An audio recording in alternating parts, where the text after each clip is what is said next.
આવનાર ચૂંટણીમાં આપ સૌને માર્ગદર્શન આપવા માટે અને તૈયારીના ભાગરૂપે પ્રદેશના આપણા નિરીક્ષક ઘનશ્યામભાઈ જિલ્લા કોંગ્રેસ સમિતિના પ્રમુખ આદરણીય ભરતસિંહજી, માગીલાલભાઈ, આબાભાઈ, પથુભાઈ, નગરપાલિકાના બધા માજી સભ્યો, જિલ્લા પંચાયતના સભ્યો, આપ સૌ વરિષ્ઠ આગેવાનો, વડીલો, યુવાન ભાઈઓ અને બહેનો, મારે હવે કઈ વિશેષ કહેવાનું નથી. પૂરું માર્ગદર્શન, ઉમેદવારી કઈ રીતે કરવી, ડોક્યુમેન્ટ કઈ રીતે લાવવા, આ તો વર્ષોથી તમે કરો જ છો બધાય. પણ એટલું ચોક્કસ કહીશ કે અત્યારથી લાવી રાખો તો છેલ્લે દોડાદોડી ન થાય. અને વહીવટી તંત્ર હવે કોઈ એવું રહ્યું નથી કે ખેલદિલી વાળું હોય.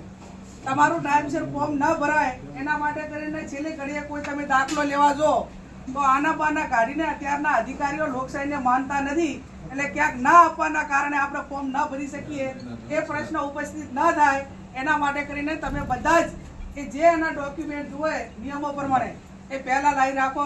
એ બહુ અત્યારે આ વર્તમાન જે પ્રશાસન છે એના અનુસંધાને ખૂબ જ જરૂરી છે. ત્યારે નગરપાલિકાની ચૂંટણી એ આપણી ધાનેરાની, થરાદની આ બે ટૂંક સમયમાં જ જાહેરનામું એનું પડે. ભૂતકાળમાં નગરપાલિકા આપણી પાસે થરાદની હતી, ધાનેરાની હતી, ખૂબ સારો વહીવટ કર્યો. અને ગમે એ સરકાર હોય તો નગરપાલિકા ભાજપની હોય, કોંગ્રેસની હોય કે કોઈ પણ પક્ષની હોય તો વસ્તીના ધોરણે અને નિયમ પ્રમાણે જેટલી ગ્રાન્ટો મળવાને પાત્ર હોય એટલી જ મળે. આપણે એમ કે ચાલુ સરકાર દે તો ચા હોનાની લંકા ચા લાઈન લાચીની 2 વર્ષમાં અમે થરાદમાં ચા જોઈને કે ચાલુ સરકાર ની ઓલી હોય તો ખૂબ બધા લાભ મળે એવું કઈ આ 2 વર્ષમાં ચોય દેખાડું કઈ? એટલે એ બધી ખાલી મતદારો પાસેથી વોટ લેવા માટેની એક લોભામણી વિચારધારા લાલચો હોય છે. બાકી તો જે કામો કોંગ્રેસના કાર્યકરો જેટલો ઈમાનદારીથી ભૂતકાળની અંદર કર્યું છે એટલું અત્યારે વહીવટદારોના શાસનમાં તમને બધાને જોવા નહીં મળતું હોય. અત્યારે વહીવટદારો તાલુકા પંચાયત હોય, જિલ્લા પંચાયત હોય, ગ્રામ પંચાયત હોય, નગરપાલિકા હોય તો અત્યારે જે શાસન છે એ ટોટલ વહીવટદારોનું. અને વહીવટદારોનું શાસન એટલે તમારે એક નાનામાં નાનો દાખલો લાવવો હોય કે કોઈ પણ કામ હોય તો તમે ગરીબ છો, તમારાથી નથી થાય એમ, તમારે જરૂરિયાત છે, આ બધું તમારા પોતાનો હક છે, એ કાંઈ ગણવામાં આવતું નથી. તમે અમને જેટલા પૈસા આલો છો એટલી જ વાત. અને નિયમ આમચમ આપણે ઓલો કોઈ માર્કેટમાં આપણે ભેડી હોય અને આપણે ખેડૂત તરીકે ઉપાડ કરવાનો હોય ને પાછો આપવાનો હોય ને આમ જે નિયમો અમુક નક્કી કરેલ હોય ને એમ કે ભાઈ આટલી ટકાવારી એટલે એટલી હાલવી જ પડશે, આમ કાયદો બનાવી દીધો હોય એ પ્રમાણેનો વર્તમાન સમયની અંદર વહીવટ ચાલે છે. અને ભ્રષ્ટાચારના જ્યારે કાયદા બની ગયા હોય તો એની અમે અવાજ ઉઠાડવાની જવાબદારી પણ પ્રજાની અને મતદારોની છે. આ લોકશાહી એવડો બધો તમને બધાને અધિકાર આપ્યો આપણે સૌને. એક સામાન્ય માણસ હોય, એક ગરીબમાં ગરીબ માણસ હોય તો એના વોટનું મતનું વેલ્યુશન એવડું ને વડાપ્રધાનના મતનું વેલ્યુશન પણ એવડું જ. એટલે એક બાજુ જનશક્તિ હોય અને બીજી બાજુ ધનશક્તિ હોય, પણ જેની પાસે જનશક્તિ હોય એ ધનશક્તિની જરૂર પડતી નથી.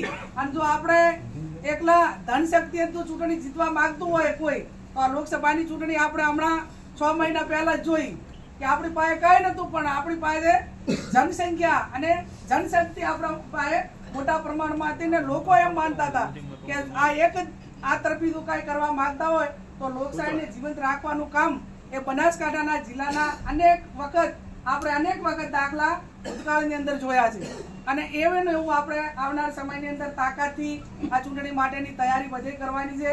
હમણાં વાત કરી કે લોકસભાની વાત કરી, વિધાનસભા વાવની વાત કરી તો વાવ વિધાનસભાની ચૂંટણી એ આવડું મોટું જાતિ સમીકરણ બદલાય, આટલા પૈસા વેરવામાં આવ્યા હોય, આટલી બધી જે એક તાનાશાહી ભર્યો વહીવટ તમે જુઓ તો પોલીસ એ દારૂ ગાડીઓ કે ચા મેળવાની છે ભરીને તો એ જગ્યાએ પહોંચી જાય, ગાડી લઈને પોલીસ દારૂ આપવા જાય. અને આટલી બધી તાકાત લગાવવા છતાં જે લોકસભાની ચૂંટણી વચ્ચે ને એના વચ્ચે સરકાર હોય કે આખા ઓલા ભારતીય જનતા પાર્ટીના જે પ્રદેશના જે પ્રમુખ કહેવાય એ કદાચ એક તો હોય પણ 2 પ્રમુખો, જેમ કે વિધાનસભાનો પ્રોટોકોલ તૂટી જાય એટલે બધે એ વિધાનસભાના પ્રમુખ અધ્યક્ષ ના ગણાય પણ એ ભારતીય જનતા પાર્ટીના અધ્યક્ષ ગણાય. 2 અધ્યક્ષો મેદાનમાં ઉતર્યા, પ્રોટોકોલ તોડવો પડ્યો. તો આ બધું ગણતા માત્ર 700 વોટ એમને લોકસભાની ચૂંટણી વચ્ચે ને એના વચ્ચે એ માત્ર કેટલા 700 વોટનો ગાળો આવ્યો.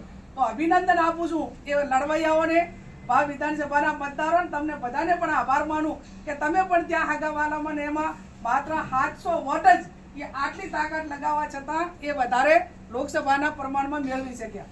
એટલે મારો કહેવાનો અર્થ એટલો જ છે કે ચૂંટણીનું મેનેજમેન્ટ હોય, એડવાન્સ પ્લાનિંગ હોય, કેમ કે લોકસભાની ચૂંટણી પત્યા પછી તરત જ એ વાવ વિધાનસભાની ચૂંટણી અમે અમારી રીતે થોડી તૈયારી કરવાનું ચાલુ કર્યું હતું.